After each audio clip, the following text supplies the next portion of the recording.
That'd be a hard bill to pay. That'd be a long payment. That would be. Well, I have nothing to say about that. Great weather today. Yes. Okay. This week, when the snow moved in across parts of the Sanpete Valley, we're looking up towards the state capitol. Actually, we had some small pellets that were hitting the ground, and actually, this is pretty bad. When it hits the ground, you to drive. It really makes the road very slick. Now, we've had a lot of snow around parts of the Wasatch Front and also in central Utah. This is what it looks like from the Bountiful Bench. About 1 to 2 inches of snow here. Let's to near Snow College in Ephraim, a couple of blocks from Snow. Now, that's quite a bit of snow there on the ground. We want to thank Ken. Pictures in. He sent a couple of pictures earlier. We appreciate the report. 7 inches. We've had several reports through the Sanpete Valley of between 3 snow.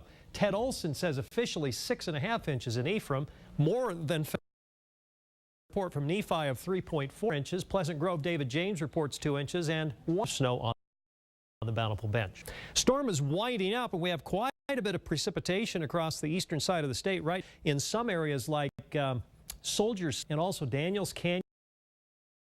Strawberry getting hit pretty hard. Let's get a little bit closer in.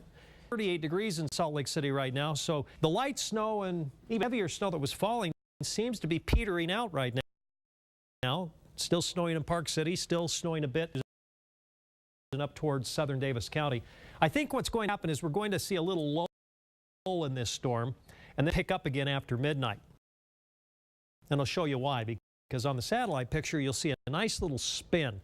The upper level low is right over about Great Basin National Park. And the reason we had the heavier showers and the snow valley, a nice little southerly flow, as the upper level low moves east of us, the flow will come around to the northwest. So we get a little break in the action for the next hour, 2, 3 hours, and then after midnight, between about midnight and 10 a.m., there will be a northwest low that will favor the Wasatch Front. So we will see some additional snow in the mountains, some additional snow in the valleys.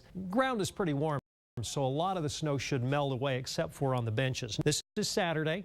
Rain in California, southerly flow in Utah. That means some nice, pleasant air ahead of the next storm that will primarily affect southern Utah. Here's the snow pattern for northern Utah. You can see across the Daniels and Strawberry. There's no problem for you there, as well as over down towards Soldier Summit. Otherwise, showers this evening, Moab. Showers around Blanding. They'll be ending about midnight. Tomorrow looks like a great day, southern Utah. 60 in St. George. After the gusty winds and showers this morning, looks like a pretty good day for tomorrow. The worst of the storm is over with for the Sanpete and rain on Sunday. Clouds on Tuesday. Temperatures in the 50s and 60s. When it rains, it gets a little bit colder. When the sun comes out, it's warmer. Along the Wasatch Front, periodic precipitation. So, and then snow redeveloping overnight, and it will accumulate a bit of areas. Next storm comes in on Sunday, but because it's more of a southern Utah storm, only a few showers. I like the storm on Tuesday. It looks more favorable for Salt Lake City. Storms in 7 days, that means the mountains get more snow than they've been seeing all winter. Trace to 2 inches in the valleys, benches 2 to 3, mountain valleys 2 to 14 inches in the Wasatch Mountains. Good storm. Yeah. Little commuter problem in the morning. Okay.